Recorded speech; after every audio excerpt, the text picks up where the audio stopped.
Hello all, I, Dr. Sneha Tiwari, will be discussing with you all about contraception in detail in today's lecture. So in this lecture, I will be covering what are the either contraceptives, what are the different types of contraceptives, what are the different types of hormonal methods, what are the different types of barrier method, natural method, IUCT, and along will show you some videos, animated videos about IUCT insertion and removal. I might be running little fast as have to cover a lot in this 1 hour, so apology for that prior. So to start with the lecture, what are the ITER contraceptive means? So the ITER contraceptive means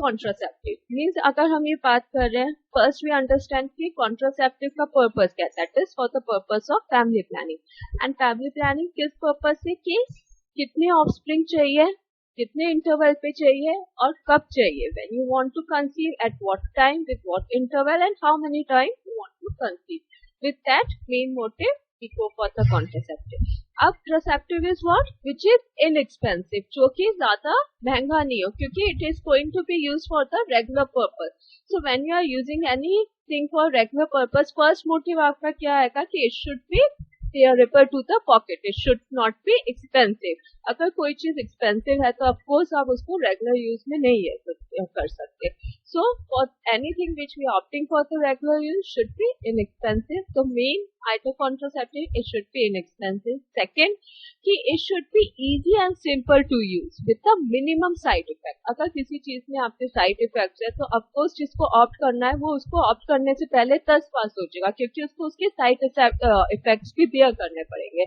so it should have a minimum side effect and should be easy and simple to use अगर वो complicated है तो उससे आधे से ज्यादा लोग किसी भी कोई भी चीज अगर कॉम्प्लिकेटेड है तो दे fear it they वो उस चीज से हटते हैं वो चीज यूज नहीं करना चाहते या ऑप्ट नहीं करना चाहते everyone want a in a simple way so it should be inexpensive it should be easy and simple to use with minimum side effects then is rapidly reversible if the motive of a contraceptive for the person is for the family planning for keeping a gap or for opting for the number of conception so it should be reversible is ki like when they stop it जो भी contraception use कर रहे हैं वो जब उसको use करना बंद करे तो वो कंसीव कर सके okay so that quality should be there in the contraceptive and easily available होना चाहिए मार्केट में like it not should be कि बहुत ही रेयर है बहुत मुश्किल से अवेलेबल होता है अगर वैसा होगा तो of course people will not opt for it and tennis should be highly effective like failure rate जितने कम होंगे उतना ज्यादा लोग उसको अडेप्ट करेंगे अगर फेलियर रेट ज्यादा है तो फेलियर रेट ज्यादा होने से उनमें एक फियर हो जाता है कि ये यूज करने के बाद भी वी आर गेटिंग कंसीव तो what is the use of it so efficacy should be high readily available rapidly reversible whenever they want to shift to the conception time they will be able to do them easy and simple to use with minimum side effect and inexpensive okay so this quality should be in a contraceptive when we are opting for it then is now types what are the classification कि temporary purpose से permanent तो ये जो permanent है ये आपका means क्या है irreversible नहीं है permanent once you opt it will be for lifelong तो जो हम आइटर कॉन्ट्रासेप्टिव की बात कर रहे थे उसमें से एक क्राइटेरिया यहाँ पे हट जाता है तो ये कौन से कपल ऑप्ट कर सकते हैं सिर्फ वो कपल ऑप्ट कर सकते हैं जिन्होंने डिसाइड कर लिया है कि now they don't want a offspring now they don't want to conceive so इसमें एक लिमिटेशन है परमानेंट कॉन्ट्रासेप्टिव में that it can be only opted by the couples who had make their mind कि they don't want to conceive Then next is temporary. A temporary will fit into all those criteria which we had seen in previous slides. So temporary contraceptives में main 4 contraceptive है. One is natural method. That is natural method से हम क्या समझते हैं जो naturally जहाँ पे ना कि आपको कोई केमिकल्स यूज करने हैं ना कोई मैकेनिकल मेथड यूज करना है ये नेचुरली आप ऑप्ट कर सकते हैं तो नेचुरल मेथड पे आएंगे then next is barrier method जैसे नेचुरल मेथड्स के 3 टाइप्स है लाइटेज, one is withdrawal coitus and lactational amenorrhoea and कैलेंटरेसिस मेथड। इसी तरह से है पैरियर मेथड। पैरियर मेथड्स में है कि mechanical and chemical. Natural methods जो आप नेचुरली अवेलेबल है, नेचुरली आप ऑप्ट कर सकते हैं। पैरियर कि आप कुछ ऐसी चीज यूज कर रहे हैं जो कि स्पर्म्स में कुछ पैरियर लगा रहे हैं, ठीक है। तो उसमें मैकेनिकल मेथड्स आएंगे आपके जो कि like which be like female condoms and male condoms, और chemical methods जो कि like spermicides है। अदरवाइज हार्मोनल फ्लोइड टाइप के या तो ईस्ट्रोजन प्रोजेस्टेरोन कॉम्बिनेशन और जस्ट एंड प्रोजेस्टेरोन, ठीक है।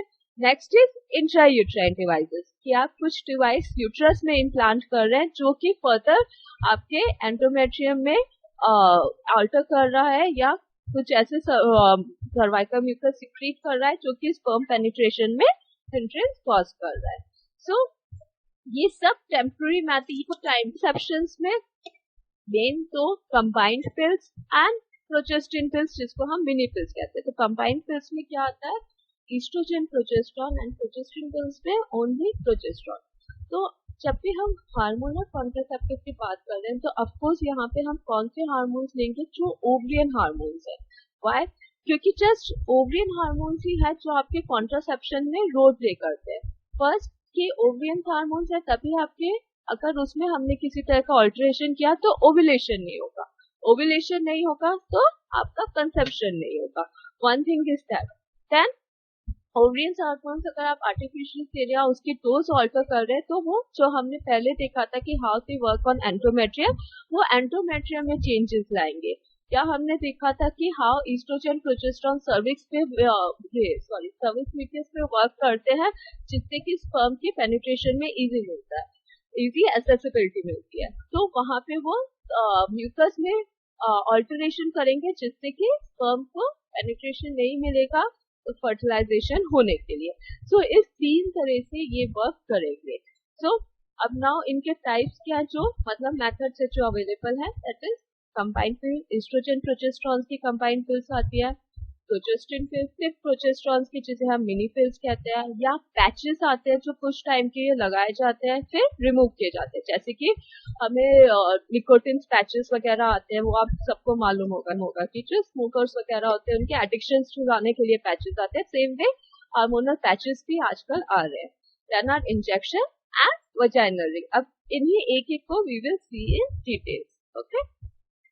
पिल्स जो है उसमें ये सबसे ज्यादा वाइडली यूज है, वेरी कन्वीनियंट मेथड कि patient lady can take it and when they will stop they will able to conceive easily reversible just for the cycles they have to monitor it, okay। so इसमें mainly हमारे क्या रहता है, oestrogen and progesterone का combination रहता है। उसको लेने का क्या तरीका है कि 21 days the patient has to take 1 pill every day. तो एक स्ट्रिप आती है जिसमें कि मेनली 21 टैबलेट्स होती है या 30 टैबलेट्स होती है, उसमें से 21 टैबलेट्स डिफरेंट कलर की होती है और 7 टैबलेट्स डिफरेंट कलर की होती है। तो वो जो 7 टैबलेट्स डिफरेंट कलर की होती है ना, दैट आर प्लेसिबो मेडिसिन। उसमें ना ईस्ट्रोजन प्रोजेस्टेरोन कुछ भी नहीं होते, they just have some multivitamins in that. And जो 21 डेज की है उसमें आपके ईस्ट्रोजन एंड प्रोजेस्टेरोन होते हैं। सो for 21 days they regularly has to take that tablet once daily, and then for 7 days they don't have to take any medication or that placebo medicine। तो वो जो 7 days का जो टाइम पीरियड है, in that time period only they will get their cycle, okay। because हम यहाँ पे oestrogen progesterone दोनों दे रहे हैं, तो ईस्ट्रोजन और प्रोजेस्टेरोन दोनों की चाहिए हमें एंडोमेट्रियम थिकनेस के, एंडोमेट्रियम फॉर्म करने के लिए। और जब ये बंद करते हैं तभी विथड्रॉल ब्लीडिंग होती है, लाइक द पेशेंट विल, हमें जो हमने मेंस्ट्रुअल साइकिल में पढ़ा वहां से you know all this clear concept how the menstruation come. So stopping और withdrawal of oestrogen progesterone will lead to the withdrawal bleeding only. So they will get the menstruation, but जब आप oestrogen and progesterone दे रहे हैं तो of course ovulation, क्योंकि यहाँ आप artificially दे रहे हैं तो ओव्यूलेशन नहीं होगा, तो कंसेप्शन के चांसेस कम होंगे। नेक्स्ट जब हम लोग मैकेनिज्म देखेंगे ये ड्रग्स कैसे वर्क कर रही है उसमें डिटेल में देखते हैं, okay. Now next is mini pills और जस्ट प्रोजेस्ट्रिन पिल्स। अब ये प्रोजेस्ट्रिन मिनी पिल्स जो है ये रेगुलर लेनी है। देयर इट वाज कि just for 21 days they have to do and 7 days का गैप रखना है। यहाँ पे कि come in a strip with 28 days gap है। 28 डेज की प्रोजेस्ट्रिन पिल्स आती है और उसमें कोई भी ब्रेक फ्री पीरियड नहीं है कि 7 डेज के या 2 दिन के या 3 दिन के नहीं लेना। You have to take it for 28 days, then फिर 29 days से वापस आपको स्टार्ट करनी है न्यू स्ट्रिप या जो भी आपका किट है, because mainly this comes in a kit, monthly kit के हिसाब से आता है। वाई कि अगर आपने इस मंथ लिया, next month you want to next month you want to conceive, तो आप नेक्स्ट किट नहीं लोगे। ओके, तो इसमें कोई भी ब्रेक फ्री टाइम नहीं होता है, ये रेगुलरली हमें लेनी होती है। देन नेक्स्ट इज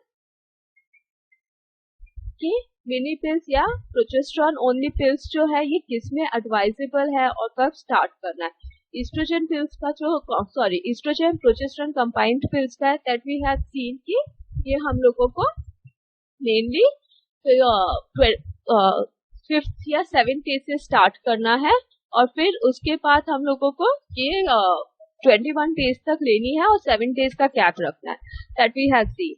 बट इस प्रोजेस्टेरॉन पिल्स जो है ये कब से हमें स्टार्ट करनी है, अगर कोई भी पहले आप कॉन्ट्रासेप्शन नहीं कर रहे तो first day of menstrual cycle से स्टार्ट करनी है। ओके, वहां पे 7 डेज का गैप था, तो अगर उसमें पहले आप कोई भी कॉन्ट्रासेप्शन नहीं ले रहे हो, so you will start it from the 4th or 5th day of your cycle, whenever your menstruation stop, the day your menstruation stop, उस डे से आप लोग स्टार्ट करोगे। Okay, that is when there are not taking any previous contraception. Okay, और अगर कोई contraception ले रहे हैं तो जैसे ही कॉन्ट्रासेप्शन बंद करेंगे उसके नेक्स्ट डे से आप लोग स्टार्ट कर सकते हैं।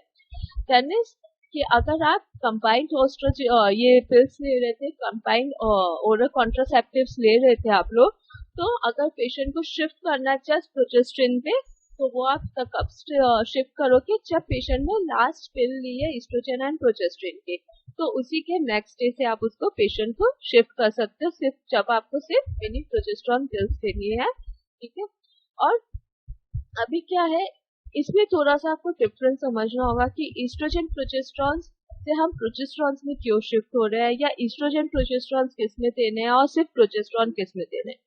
तो मेन जहां पे भी ईस्ट्रोजन पिल्स देना मना है या कॉन्ट्रा इंडिकेटेड है, वहां पे आप लोग सिर्फ प्रोजेस्टेरॉन पिल्स देंगे। तो ईस्ट्रोजन प्रोजेस्टेरॉन मेनली आपके ईस्ट्रोजन ओल्डर वुमेन्स में मना होता है, या चूंकि आपके कार्डियक पेशेंट्स हैं या ब्रेस्ट कैंसर के पेशेंट्स हैं उनमें मना है, या ब्रेस्ट फीडिंग लेडीज में मना होता है। ब्रेस्ट फीडिंग लेडीज में हम लोग ओरल कॉन्ट्रासेप्टिव हार्मोनल देना जितना हो सकता है उतना अवॉइड करते हैं, बट हम लोग प्रोजेस्टेरॉन वाले हार्मोन्स उनको दे सकते हैं।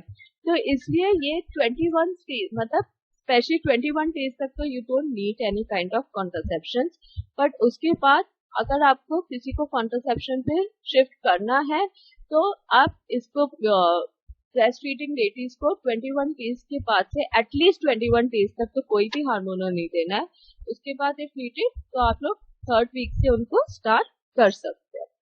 ओके, देन आपको मैंने एडवाइजेबल लिखा है ना, ये सब कॉन्ट्रा इंडिकेटेड है ईस्ट्रोजन प्रोजेस्टेरॉन के लिए, मतलब older women, smokers, patient with cardiac diseases, breast cancer, breast feeding women up to 6 months, इनमें हम ईस्ट्रोजन नहीं दे सकते, बट इसमें हम सिर्फ प्रोजेस्टेरॉन दे सकते हैं। तो इसलिए इन वाले पेशेंट्स में आप कभी भी कंबाइंड पिल्स नहीं दोगे, सिर्फ प्रोजेस्टेरॉन, ओनली प्रोजेस्टेरॉन पिल्स आप एडवाइस कर सकते हो patient. What is the mechanism of action? So main है कि जो combined method है, combined hormonal method है, that is estrogen and progesterone का combination, वो mainly क्या करता है, ovulation को inhibit करता है। How?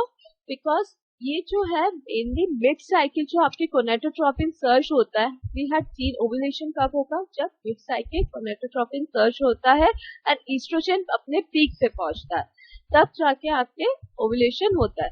तो इसमें क्या है, व्हेन ईस्ट्रोजन आते हैं, oestrogen role we know what will do, it will create a negative feedback to एफएचएस।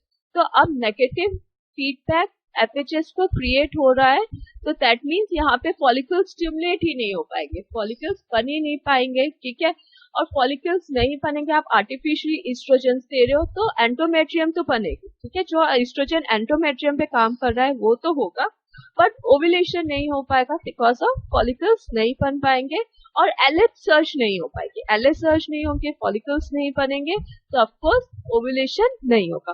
So this is the one reason how it work, estrogen and progesterone काम करेंगे।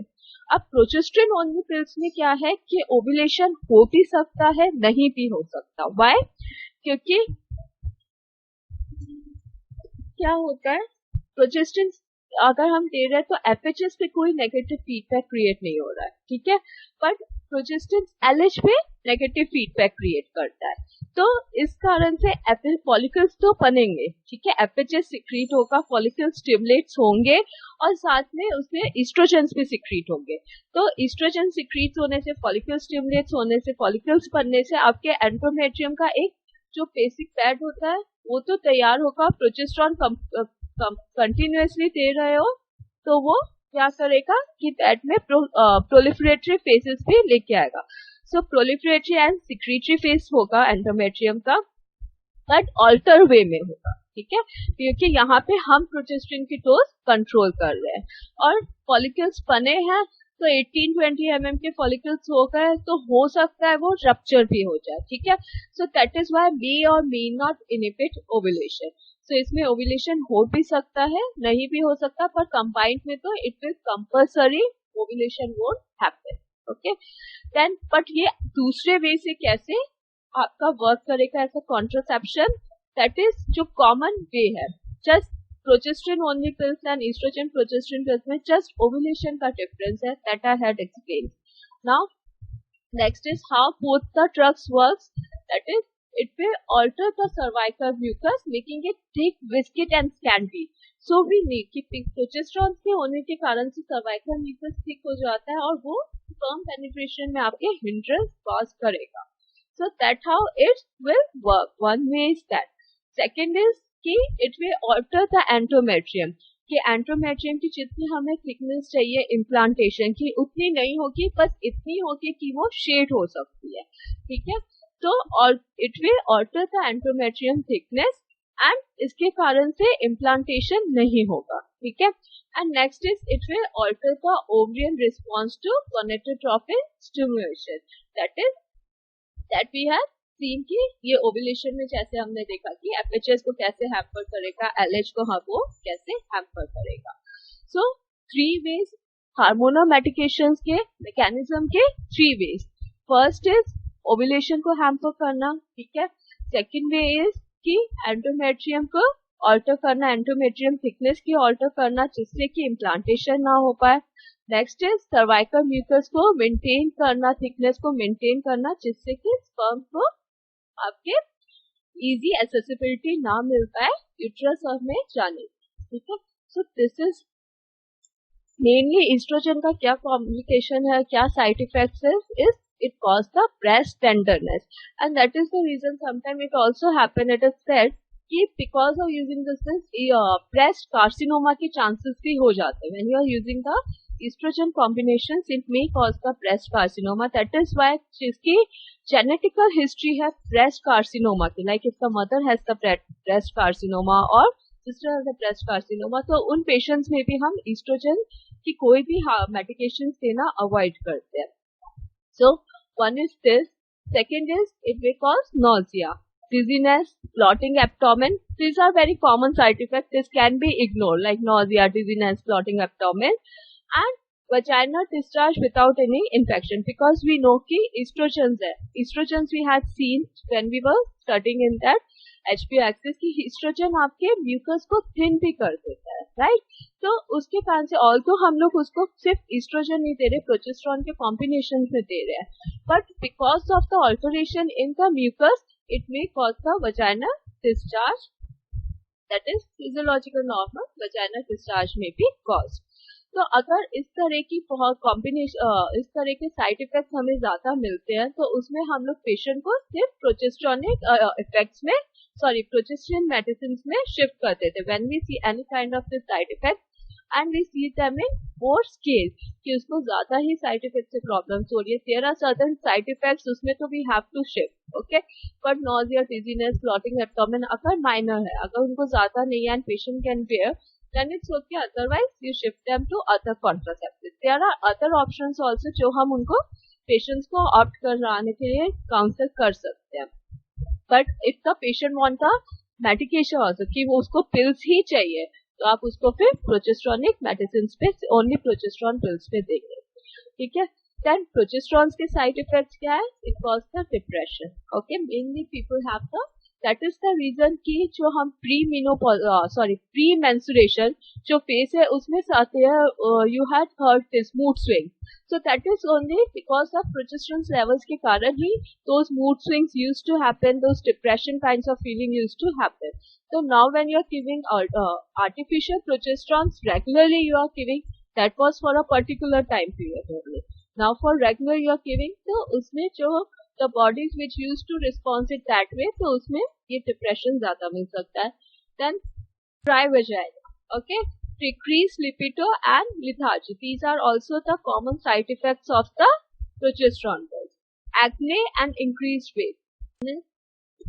Vaginal ring, ये भी एक तरह का कॉन्ट्रासेप्टिव है. इसमें क्या रहता है कि एक रिंग्स रहती हैं जो कि आपके oestrogen, synthetic oestrogen that is ethinyl oestradiol या सिंथेटिक प्रोजेस्टेरोन का कॉम्बिनेशन रहता है दोनों का, that is इटोनजेस्ट्रॉल.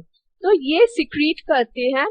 These rings will be secreting the estrogen and progesterone जो कि ऑब्जर्व होंगे आपके वजाइना एपिथेलियम से, और फिर डायरेक्टली वो यूट्रस सर्कुलेशन में जाएंगे. और जो जैसे कि पिल्स का काम था, मोड ऑफ एक्शन था, उसी वे से यहाँ पे भी ये काम करेंगे. So the vaginal rings which has synthetic estrogen and progesterone which will secrete them and it will work in that way. तो अगेन कभी भी ईस्ट्रोजन या प्रोजेस्टेरोन का कोई भी कॉम्बिनेशन है, ठीक है, वो हमेशा हम रेगुलर के लिए नहीं देते. वो हम सिर्फ देते हैं 21 डेज के लिए, और 7 डेज हमेशा हम विड्रॉल पीरियड रखते हैं. विड्रॉल पीरियड इज कि 7 डेज जब तक वो आप नहीं दोगे, उसी टाइम पे आपके पेशेंट के फिर साइकिल आएगी. ओके, तो menstrual cycle will come in those 7 days and 21 days तक जो काम आपके ओवरीज कर रही थी ईस्ट्रोजन प्रोजेस्टेरोन का, वो हम लोग आर्टिफिशियली देके वो काम करा रहे हैं, बट ओव्यूलेशन नहीं होगा इसमें, राइट. तो कंसेप्शन नहीं होगा. So we place the this vaginal ring in the uterus में नहीं, आप पोस्टीरियर फॉर्निक्स में प्लेस्ड करोगे. In the vagina we will place it in the posterior fornix and then we will remove it after the 7 days to allow the withdrawal bleeding. Okay. Now we put this vaginal ring inside. Okay, this is the कि posterior fornix में आपको रखना है, जितना posterior fornix रख सकते हो वहीं से यहाँ पे estrogen progesterone from this rings will be secreting. Okay. Now next is transdermal patches. ये transdermal patches क्या होते हैं? ये जैसे nicotine patches आते हैं, that you must all have seen it somewhere, जो addicted होते हैं. इसी तरह से ये small patches आते हैं जो कि estrogen and progesterone, again synthetic estrogen and synthetic progesterone secrete करेंगे body में. तो इन patches को apply करेंगे कहीं पे भी forearms और wherever it is comfortable for the patient, जहाँ से वो अपना easily daily routine कर सकते हैं. तो उनको 3 वीक्स के लिए, again it has oestrogen and progesterone combination, तो ये बॉडी में सिर्फ 3 वीक्स के लिए आप अटैच करके रखेंगे. And then on the 4th week you will remove it. So for 7 days the patch free week will be there. For in whole month 3 weeks will be with patch and the last week will be patch free week. And with this patch the patient can perform all the normal activities. So this is also one option in the hormonal contraceptive. Okay, then now next is, now this is Norplant implant. So इसमें क्या रहता है? This is surgical implantation we used to do. These are like इस तरह के small chips होते हैं, 6 capsules होते हैं उसमें, और होते हैं और वो स्किन में एक छोटा सा इंसिशन लगा के इन कैप्सूल्स को इंसर्ट कर दिया जाता है. This mainly works for 5 years. फिर 5 years के बाद आप वो वहां पे वापस इंसिशन लगा के इनको रिमूव कर देते हैं. तो अगर बीच में जरूरत है पेशेंट को तो आप बीच में भी रिमूव कर सकते हो after implantation 1-2 years 3 years 4 years like that. And इसमें सिर्फ सिंथेटिक प्रोजेस्टेरॉन होता है, तो ये कंटिन्यूअस प्रोजेस्टेरॉन सिक्रीट करेगा बॉडी में, जिसके कारण से as we had discussed how the only progesterone works will be working same way because of just progesterone it will be working like that way, hampering the mucus and causing the making the mucus spermicidal कि उसको entry ही नहीं करने देगा sperms को अंदर. And with the help of progesterone it will be altering the endometrium bedding also. तो अगर sperms हो भी गए, क्योंकि यहाँ पे ovulation होगा, it's just secreting the progesterone, तो ovulation हो भी सकता है नहीं भी हो सकता.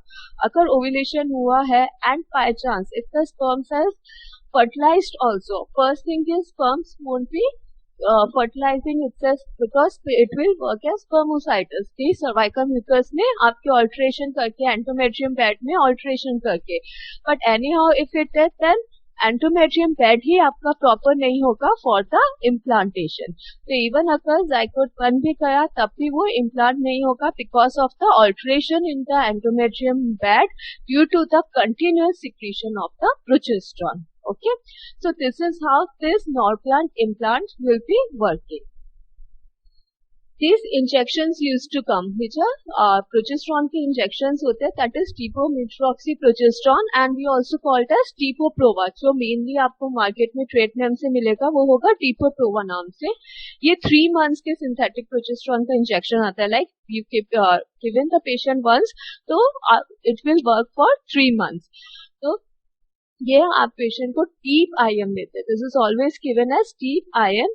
और इसलिए आप जिसको ईस्ट्रोजन की प्रॉब्लम है या जिसको जहाँ पे ईस्ट्रोजन मना है देने के लिए वहां पे आप ये इंजेक्शन दे सकते हो. और it can B use by the patient also कि पेशेंट्स को आपने जितने ऑप्शंस बताकर उसमें वो ये इंजेक्शन ऑप्ट करना चाहते हैं कि every 3 months they come and they use to get this injection, then they can opt. तो जैसे कि हमने ईस्ट्रोजन प्रोजेस्टेरॉन को सिर्फ प्रोजेस्टेरॉन का पढ़ा कि कहाँ पे देना है कहाँ नहीं देना. तो ईस्ट्रोजन प्रोजेस्टेरॉन में वी नो कि cycle will be coming in that 7 days जो हम लोग विड्रॉल का रखते हैं, जहाँ पे हम ईस्ट्रोजन प्रोजेस्टेरॉन का जो भी मेथड दे रहे हैं उस टाइम पे वो हम लोग नहीं देते हैं. एंड प्रोजेस्टेरॉन वाले में आप देखोगे तो it is continuously giving.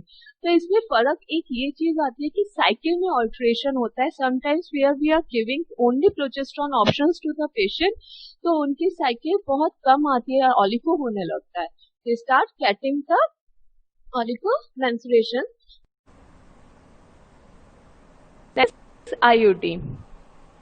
Now IUDs are what? They are intrauterine devices, like something we are putting inside the uterus. Intrauterine, that is inside the uterus you are putting any device. So ये बहुत commonly use होता है, world wide use होता है. Inert is like way simply एक plastic की loop होती है जो कि 1960s में इन्वेंट हुई थी, और इसका जो इंडिया में जो यूज हुआ है वो सिर्फ 1960 से 1980 के बीच ही यूज हुआ है. उसके बाद से ये इंडियन मार्केट में बंद कर दी गई है. And it was because it used to cause very painful and very heavy periods to the patient, and it was causing lot of complications in the patient. So once the other options come, we had stopped using it in Indian market.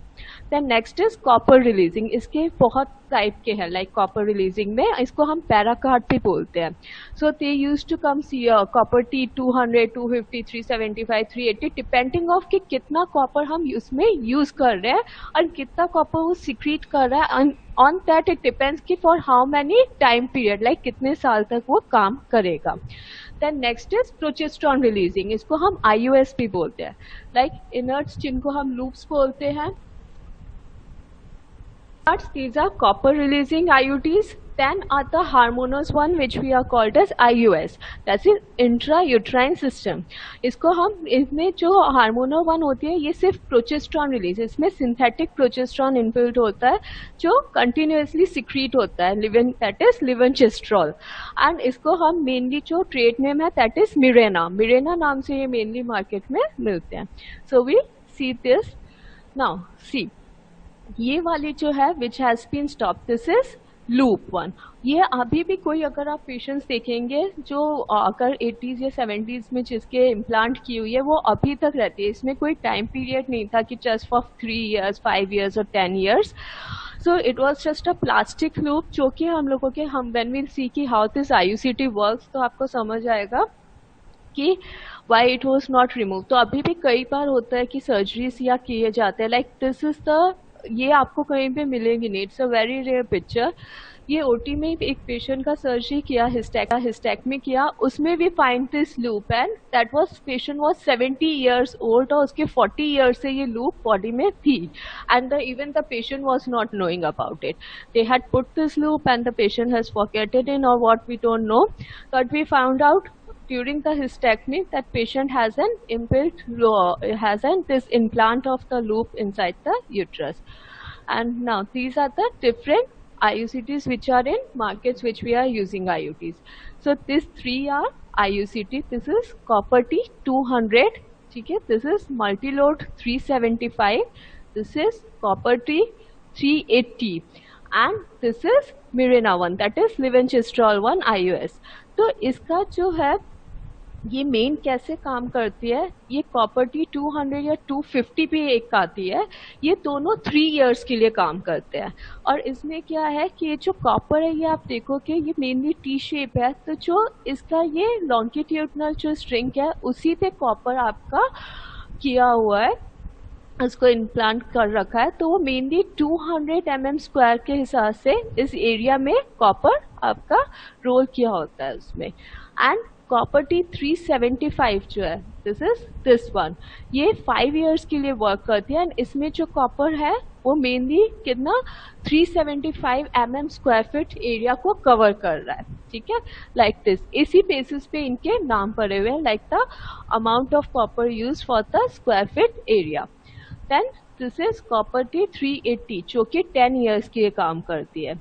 ये mainly इस वे में होती है, इसमें आपके longitudinal भी and horizontal भी दोनों ही, जो टी शेप है उसमें लॉन्गिट्यूडनल एंड हॉरिजॉन्टल दोनों में ही आपके कॉपर जो है वो इम्प्लांट किया हुआ है. तो that is covering 380 mm² area and this is the hormonal one. So hormonal one mainly 7 years के लिए, hormonal one will work in 40 for 7 years. 100 250 will work for 3 years, copper T 375 will work for 5 years and 380 10 years. एक और चीज है, एक आती है PPIUCT. तो PPIUCT जो होती है उसको हम बोलते हैं पोस्ट पार्टम IUCT. उसमें भी क्या रहता है, that also works for 10 years. So mainly जितने भी हमारे डिस्ट्रिक्ट्स या उसमें जितने गवर्नमेंट हॉस्पिटल्स हैं वहाँ पे मेनली ये रहता है कई जगह फैमिली प्लानिंग में कि as soon as the lady deliver the baby उसके बाद within the 24 hours they use to implant.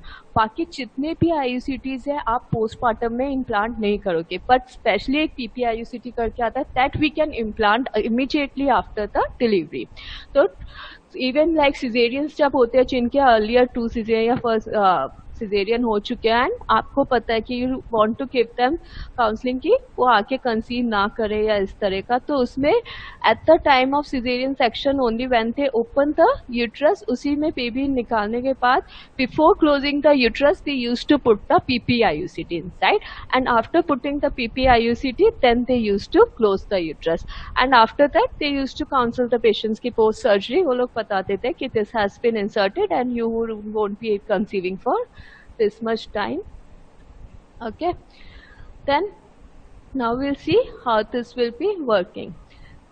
ये जो लिविनचेस्टर वाली जो मेरिना है, ये स्पेशली हम ऐसे पेशेंट्स में यूज करते हैं जिनको डीयूबी की कमी। इसके बारे में मेनली जो है ये रिवर्सिबल मेथड है, जैसे ये चाहे 3 इयर्स के लिए है, 5 इयर्स की है, 7 इयर्स की है, 10 इयर्स की है। But if the patient want to conceive और वो उसको रिमूव करना चाहता है तो any time mid time also they can simply remove this, and as soon as they will remove it from the next cycle they can conceive.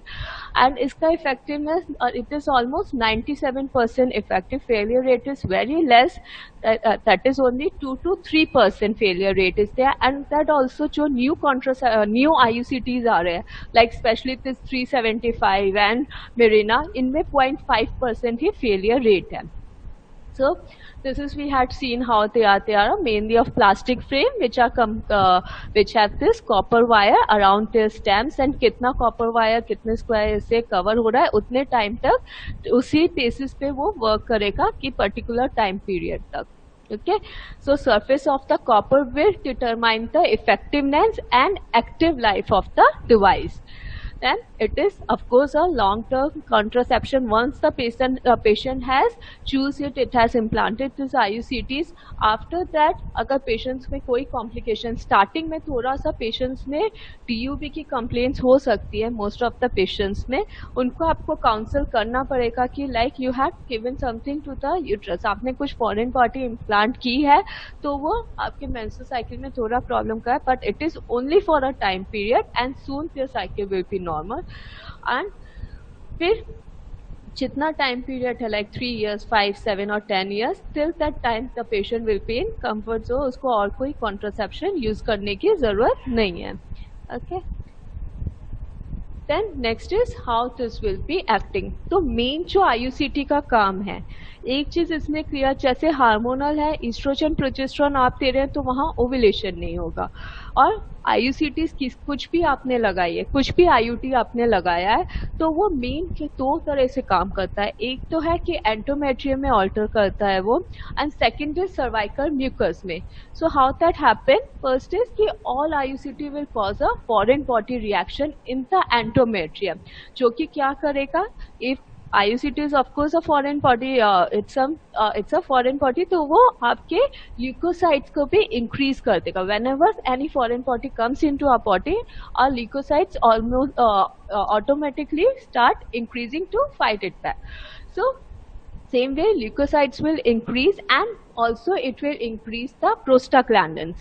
और इससे क्या होगा, एंडोमेट्रियम में इन्फ्लेमेशन होगी, जो कि वो क्या करेगा, it will cause the spermicidal effects. तो एंडोमेट्रियम में ऑल्टरेशन करके उसको स्पर्मोसाइटल इफेक्ट क्रिएट कर देगा एंडोमेट्रियम इटसेल्फ में. One thing is this. Second is कि सर्वाइकल म्यूकस में भी ऑल्ट्रेशन करेगा, जिसके कारण से स्पर्म ट्रांसपोर्ट में आपके ऑब्स्ट्रक्शन क्रिएट होगा. तो it will cause the thickening of the cervical mucus, जो कि स्पर्म पेनिट्रेशन में आपके हैम्परिंग कॉज करेगा. दिस वाज अबाउट कि how this IUT and IUCT will be working. Then अगर हम लोग ये हार्मोनल यूज कर रहे हैं तो हार्मोनल का सेम मोड ऑफ एक्शन रहेगा जो हमने प्रोजेस्ट्रिन वाले उसमें देखा था कि when we are giving the progestin in the body how it will be working the same way. पर आजकल मेनली हम लोग IUCTs जो यूज करते हैं that is copper 1. This is intrauterine. IUCTs full form is intrauterine copper device only. तो इसमें एक बेनिफिट है कि this copper will give a protection against bacteria. Next is how we will be implanting it. मैं इसमें एक छोटा सा वीडियो आपको दिखाती हूँ जिससे ना ये ज्यादा क्लियर होगा. ओके,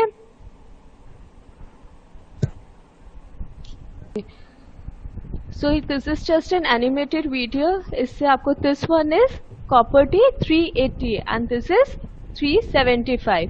ये आपके प्रैक्टिकल में टाइप्स ऑफ IUCTs एंड ये IUTs बहुत पूछते हैं. दिस वे जो टी शेप्स है ना, उनको हम लोग इस तरह से इंसर्ट करते हैं. This way we use to insert the IUCT.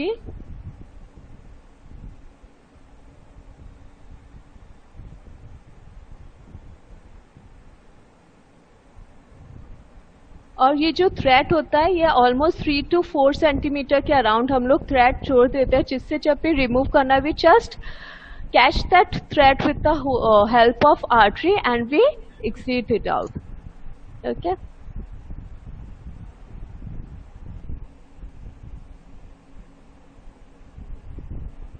सी इस तरह से एक किट आता है जिसमें इंसर्टिंग ट्यूब रहती है. This is the white tube which we talk about. Flanks रहता है, ये वाइट रॉड रहती है. तो जो टी शेप है उसको हम ये जो इंसर्टिंग ट्यूब है इस पे ऐसे रोल करके फोल्ड करके हम लोग इंसर्ट करते हैं. And with the help of this white rod we will push it. Okay, इससे वह just once how we will be inserting it ना.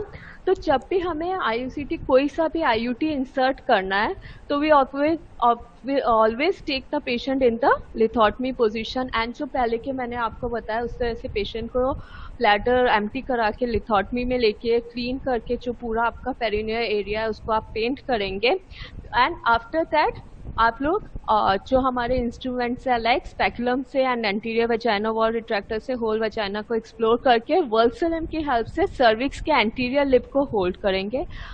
After this you what you will do कि यूट्राइन साउंड को insert करोगे. And uterine sound को insert करके you will see the length of the uterus. अब जितनी लेंथ यूट्रस की है ओके उसी हिसाब से आप लोग इसको ये जो है साइज है this is the how much you are going to insert inside. तो इसमें ऑल्ट्रेशन करेंगे. Normally uterus will be of 5 to 6 centimetre. तो जितना यूट्रस का साइज आ रहा है आपके यूट्राइन साउंड में उस हिसाब से आप इसको नॉब को आगे पीछे कर लेंगे. Then after that you will insert this inside. तो नॉर्मली आप कब IUCT को इम्प्लांट करोगे? सेम जब आपको सर्विक्स ओपन मिलने के चांसेस ज़्यादा होते हैं, दैट इज ओव्यूलेशन से जस्ट पहले के टाइम पीरियड. तो मेंस्ट्रुएशन के बाद वाले जो डेज है like if patient have the 5th day cycle तो 6th डे पे आप इम्प्लांट करोगे या 7 डेज पे इम्प्लांट करोगे. तो seeing the menstrual cycle from the day the menstrual cycle stopping और उसी के नेक्स्ट 2-3 डेज में आप लोग इम्प्लांट कर दोगे. So see once again like this is copper T 200 और 250. दिस वन इज सी यहाँ पे भी हॉरिजॉन्टल में भी है वर्टिकल में भी है. So this is copper T 380. And ये जो हमारे इंसर्टिंग ट्यूब है 375 में inserting tube as it is रहती है. उसमें हमें यहाँ कोई भी चेंज नहीं करना होता. पर 200 या 380 है तो उसमें जो ये टी शेप है दिस इसको हम लोग फोल्ड करके इंसर्टिंग ट्यूब के अंदर पुश कर देंगे. एंड फिर उसके बाद आप यूट्राइन साउंड से पहले आप देखोगे कि यूट्रस का कितना साइज है और उसके अकॉर्डिंगली फ्लैंज को एडजस्ट करोगे जितना हमें अंदर पुश करना है. एंड ये जो वाइट रॉड है फिर आप इसको इसके अंदर पुश करके जिससे कि आप इसको यूट्रस के अंदर अच्छे से इम्प्लांट कर सको. ओके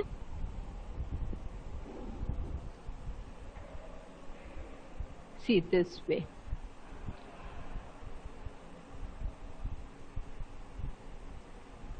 ये हमेशा मार्केट में IUT का किट ही आता है complete. In that all this things will be there. ये यूट्राइन साउंड से जितनी आपने डेप्थ नापी है उस अकॉर्डिंगली इसको एडजस्ट करेंगे.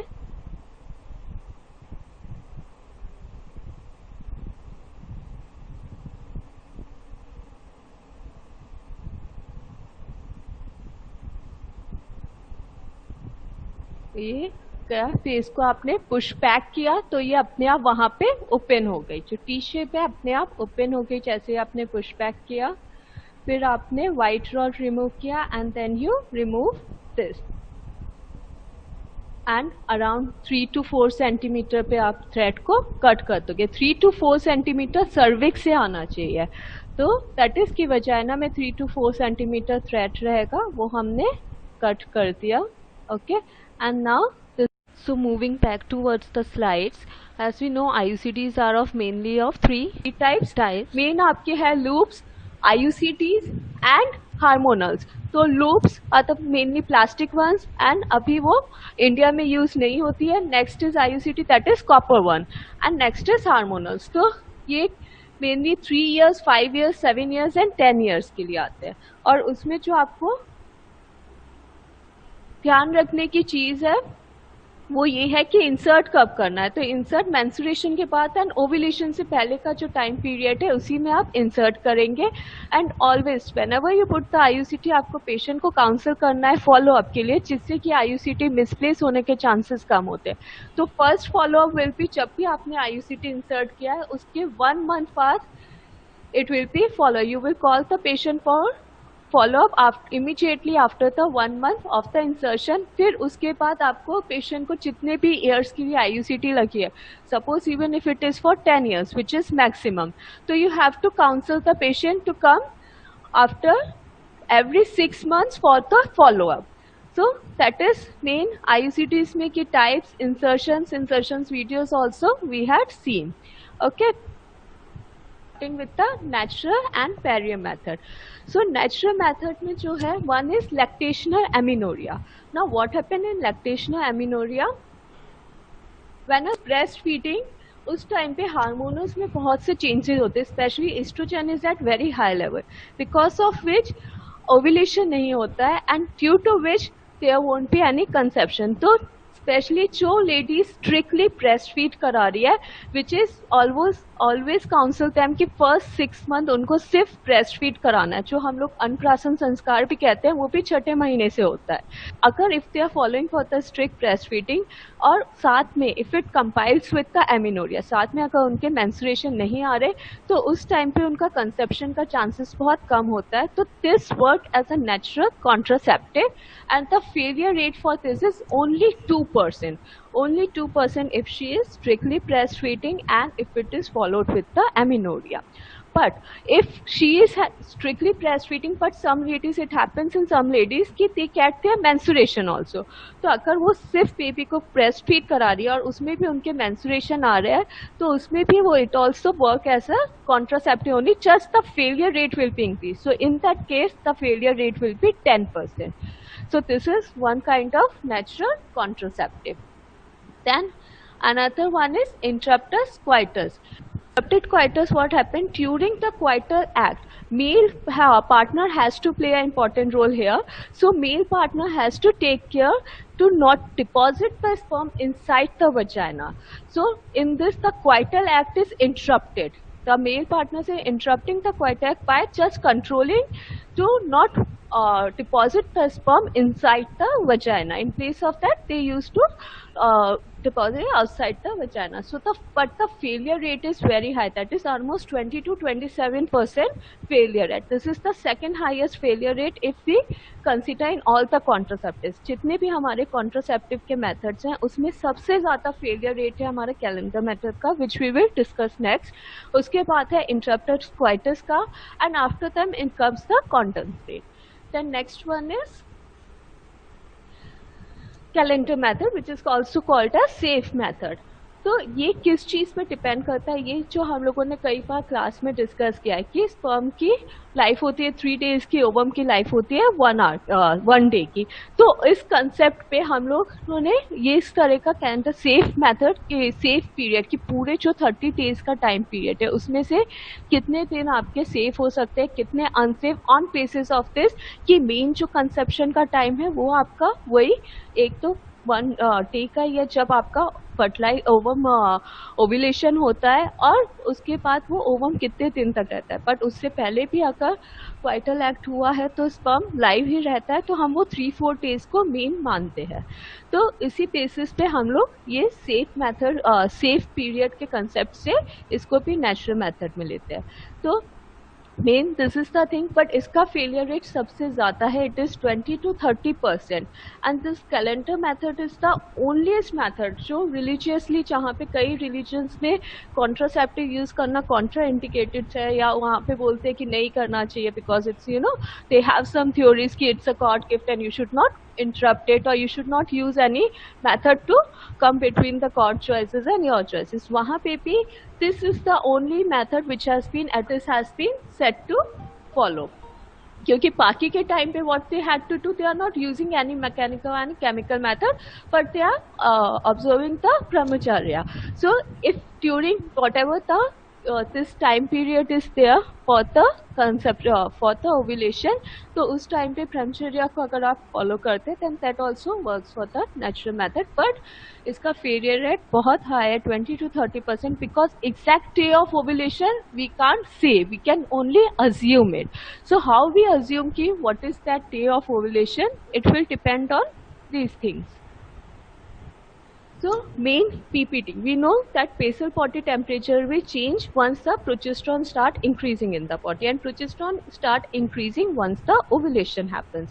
तो ओव्यूलेशन से पहले जो भी बॉडी टेम्परेचर है उसके बाद का 0.2 to 0.4 अगर कोई रेगुलर मेंस्ट्रुअल साइकिल में डेली टेम्परेचर चार्टिंग कर रहे हैं तो due to this observing the rise in the PPT temperature they can follow this safe method period कि when their temperature started increasing, from that time they can go for the coital act without following any contraception, but before that they avoid it. And उसमें भी जब basal body temperature आपका increase हुआ है उसमें भी first 2 days they have to avoid because sperm this ovum can be alive up to 24 hours. तो first 2 days avoid करके बाकी के days they can go for the coital without using any other contraceptive. One thing is this. Then second is observing the cervical mucus. We know that cervical mucus will be thin and very slippery and stretchy as we had seen in this spin Parquet test. So if we see that we observe the cervical mucus, then when we see there is a change in the cervical mucus, it has become the fertile. When we have observed that, so from 10 up to it changed to the thick mucus, up to 10 we have to follow this brahmacharya, and after that it reached to कि जब वो बहुत thin हो जाता है, सबसे ज़्यादा spin parked test अगर आप alternate day ऑब्जर्व कर रहे हैं तो you can see the changes कि वो कितना एक्सटेंड होता है. तो एज वी हैव सीन कि उसका हम लोगों ने स्पिन पार्केट टेस्ट में देखा था कि if it is stretching up to 10 mm तो दैट इज मीन्स कि it has been oestrogen level is at it peak.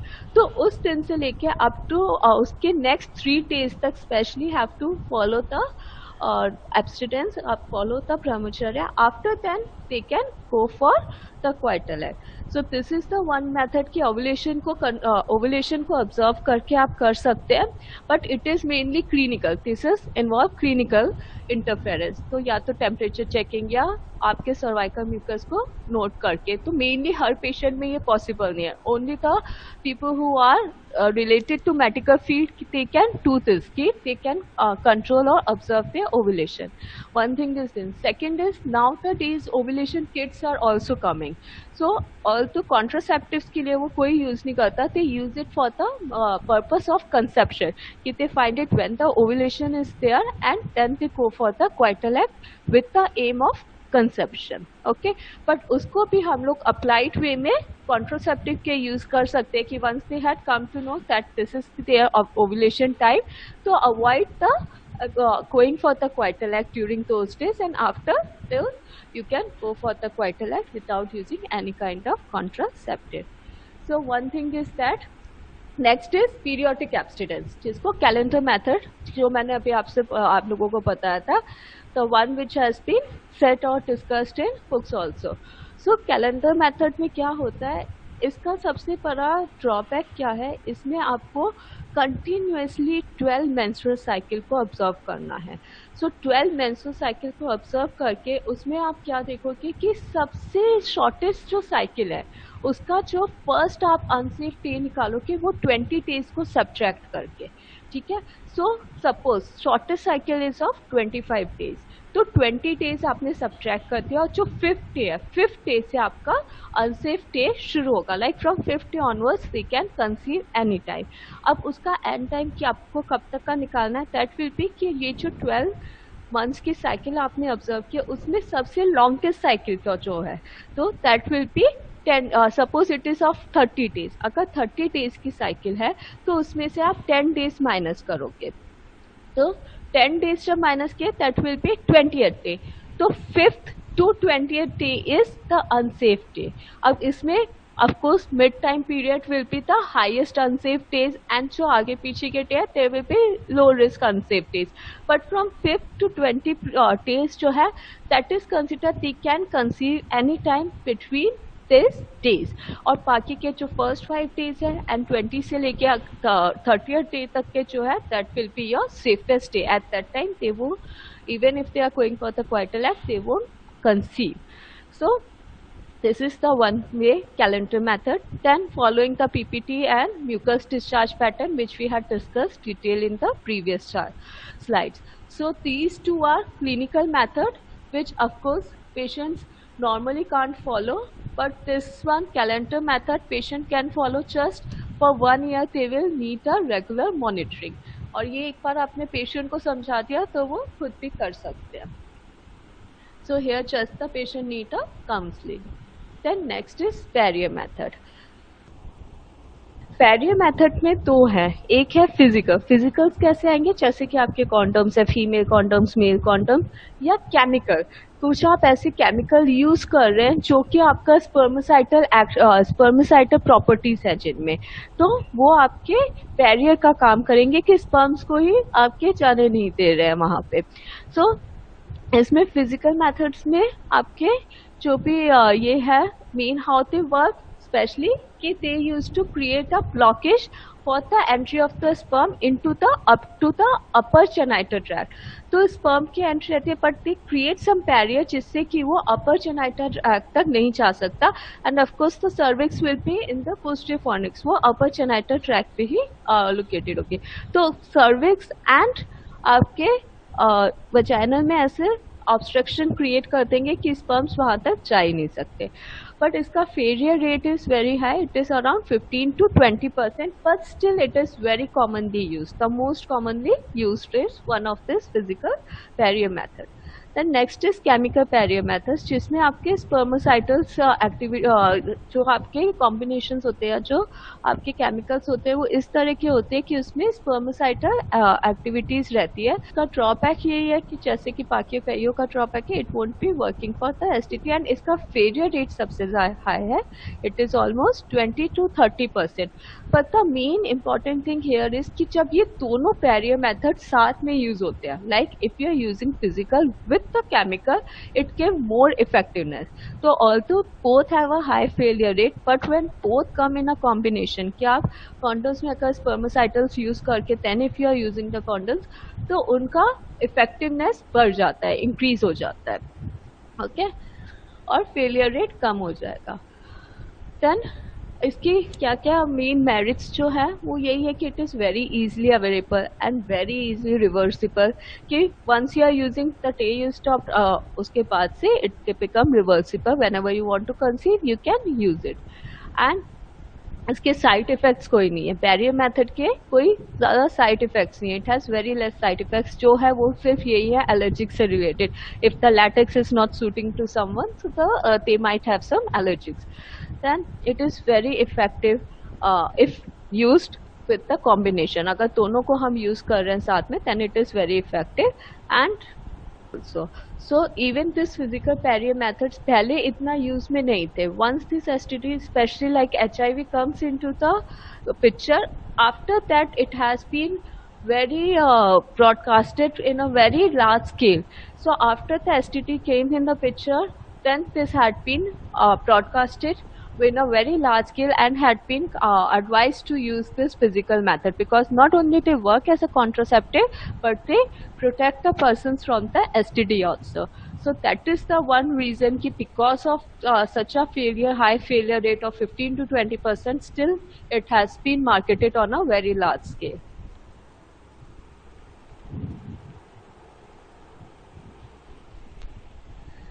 Then now what are the types like male condoms, female condoms? So male condoms, it is one of the most popular mechanical barrier, as we all know, and among all of the barrier methods, the condoms provide the most effective protection of the genital tracts from the STDs. And its uses increases because of the concerns regarding the existence of the HIVs and STD, which all we discussed in the previous slides. What are the importance of these condoms and why they are being advised to use. Now types, इनके types mainly they are of two types, one is polyurethane and another is latex. So main ये दो types में आते हैं, mainly आपको latex के मिलेंगे, but if someone is allergic to latex then they can use the polyurethane one also.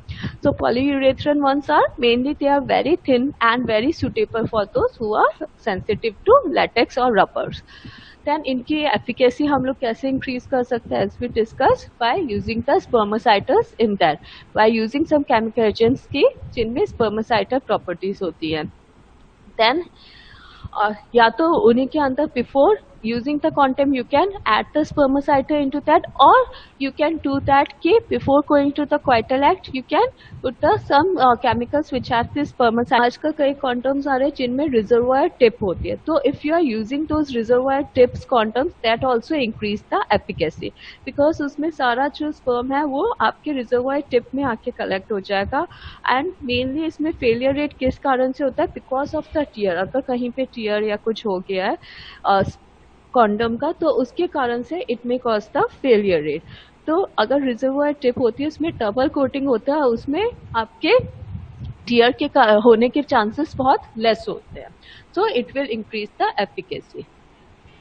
Then now about female condoms. Female condoms का क्या है, इसको हम फेमिटॉम नाम से भी बोलते हैं, एंड ये मेनली आपका जो है पॉलीयूरेथ्रेन में होता है. This femidom female condom will come in only in polyurethane quality, not in latex. बाकी आपके जो डायफ्राम है या सर्वाइकल कैप है वो आपके लेटेक्स में भी हो सकती है, but this will be in polyurethane only. और इसमें क्या है, it will contain the two flexible rings. तो उसमें क्या रहेगा, one ring will be close end of the sheath which serve as the insertion mechanism and internal anchor that is place inside the vaginal canal. So एक ring आपके vaginal canal में जाएगी, the other ring will form the external pattern edge of the device and remain outside of the canal after the insertion. So this is mainly what is in female condoms. ये आपको picture से ज़्यादा clear होगा. So main thing about female condoms, you should remember it. It has two flexible rings. Okay, one ring will be inside the vagina and another ring which has an open ending will be outside the vagina. And it is only made of polyurethane. So that 17 centimeter is almost the depth of the vagina. So this is the main. Now how it what is the mechanism of action? First, of course, it will prevent the passage of sperm and infection into the vagina.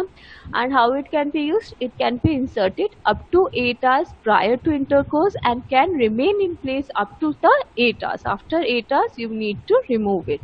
So see, this picture will give you a clear idea. These are the femitoms.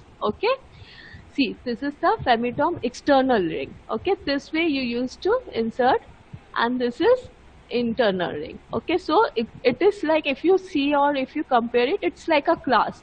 जैसे कि class का होता है shape कि one is the open end and another one is the closed end, like same way. See, this way you insert and the closed end will come up to the cervix. तो cervix पे आपका closed end रहेगा and the open end will be at the vaginal orifice. Okay. Then next are diaphragms. So diaphragms are what? They are a shallow latex curve with a spring mechanism and in its rim to hold its place to the vagina. बहुत छोटा सा इस तरह का आता है. If you see this picture, see. Okay. So it's a small this latex cup जो कि आप लोग वेजाइना में insert करेंगे, and always you'll try to use some spermicide with it. So it is inserted before intercourse so that the posterior rim fits into the posterior fornix and the anterior rim is placed behind the pubic bone. So as if the size is so small, so of course it will be inserted totally completely inside the vagina, and ये हमेशा gynecologist ही आपके insert करेंगे and remove करेंगे most of the time, because जिससे कि कोई misplace या कुछ और होने का chances नहीं होते. They know the better anatomy, so they can help you with it. So diaphragms and इन सब में आपको although condoms, male condoms, female condoms दोनों आते हैं, but female condoms are very lessly used because उसमें आपको हमेशा you need the paramedical or doctor for inserting it. First about this diaphragm. So we know how it will be acting the same way. It will be preventing the pregnancy by acting as a barrier to the passage of semen into the cervix. Now इसकी अब कैसे use का है? Mainly it is used 6 hours prior to the intercourse and it is effective to 6 hours. So फेमिटॉम्स का 8 hours का duration था, इसका है मेनली 6 आवर्स का. And as we know failure rate 15 to 20%. ये कहाँ पे कॉन्ट्रा इंडिकेटेड है? Where we strictly don't have to use diaphragms or first in the cases of latex allergies, the one who have latex, because these comes into the these diaphragms are made, use नहीं करेंगे latex या rubber से allergies है तो okay. And कहीं पे uterine prolapse है, even अगर फर्स्ट डिग्री यूट्राइन प्रोलैप्स भी है तो वहाँ पे आप लोग यूज नहीं करेंगे, because when you are putting it in convex shape, तो आपके प्रेशर पड़ने से it can be expelling out, वो अपनी जगह डिस्प्लेस कर सकता है. तो डिसएडवांटेज इसके मेनली है कि इट एज आई डिस्कस कि they need a professional help for the fitting of these diaphragms and condom, female condom. Then because of latex it may cause a vaginal erosions if not placed properly, and the prolonged use of it can cause the UTI. अगर आपने 6 hours या 8 hours में इसको remove नहीं किया तो of course it may cause the infections into the vaginal area and also can act infection also. Then next are cervical caps. Now what are cervical caps? They are mainly a cup shape. These are also of latex, only made of latex. How they work? They are fit into the base of the cervix, and how the cup this cap must be filled 1/3 full with the spermaceta prior to insertion. So just for a precautionary, जैसे कि हमने diaphragm में किया, इसमें भी आपको before the insertion you have to put the spermaceta. Then you can insert it in 8 hours before the coital act and can be left in place for as long as 48 hours. So this is about the cervical cap, and here you see the picture. Okay, this is cervical caps made of latex. Okay, और ये आपने insert किया यहाँ पे cervix पे, just like a cap you have to put it. यहाँ पे if you see, तो जो आपके diaphragms थे, see they are also small, but इसको हम लोग यूज करेंगे कॉन्वेक्स फॉर्म में और इसको हम लोग यूज कर रहे हैं कॉन्केव फॉर्म में. इसके कॉन्केव को हम लोग सर्विक्स में इंसर्ट कर रहे हैं और वहाँ पे जो आपका कॉन्वेक्स है वो सर्विक्स को फेस करेगा. So the main difference which you should remember clinically की डिवाइसेस को आइडेंटिफाई करने हैं, तो इट हैज कि यहाँ पे आप इसका कॉन्केव यूज करोगे सर्विक्स के माउथ पे और वहाँ पे आप उसका कॉन्वेक्स यूज करोगे सर्विक्स के माउथ पे. Okay, so I think this pictures might have given you the clear idea. Now about spermicides. Spermicides mainly तो आपके केमिकल्स है जो यूज होते हैं. One is nonoxynol 9 and another is octoxynol 9. These two are the ones which are used as a स्पर्मासाइटर. और अगर इसको हम कंबाइन में यूज करते हैं, both the salts are use, तो इसका इफेक्टिवनेस और बढ़ जाता है. As we have seen spermicide का failure rate is 20 to 30%. But if we are using the both in a combination, or if we use it with the combination of with the barrier method, इसकी effectiveness बढ़ जाएगी. So how this work? Of course, they provide the surfactant that destroy the sperm cells membranes. ये किस forms में available है? Mainly vaginal forms आते हैं, suppositories आती है, जेलीज आती हैं, या फॉर्मिंग टैबलेट्स या क्रीम्स आती हैं, जिस तो आप लोग अप्लाई कर सकते हो. The failure rates we had already discussed. Advantage and disadvantage क्या है? मेन एडवांटेजेस कि it ease of application and is available over the counters, very easily available to all medical stores, is not very expensive, and it can help in a barrier methods. जितने भी हमारे पैरियर methods हैं उनमें ये help करेगा increasing the efficacy. So this is the advantage. Disadvantage है कि it provide minimum protection against the STD and risk of vaginal irritation and allergic reaction if someone is allergic to this salts, non-oxynol 9 या octioxynol 9 के allergic है, तो उनको उसमें के कारण इसके कारण उनको प्रॉब्लम हो गया and they can't use. So this all was about temporary contraceptive. In next lecture, I will try to cover all about the permanent contraceptive. Thank you. Hope this lecture was useful for all.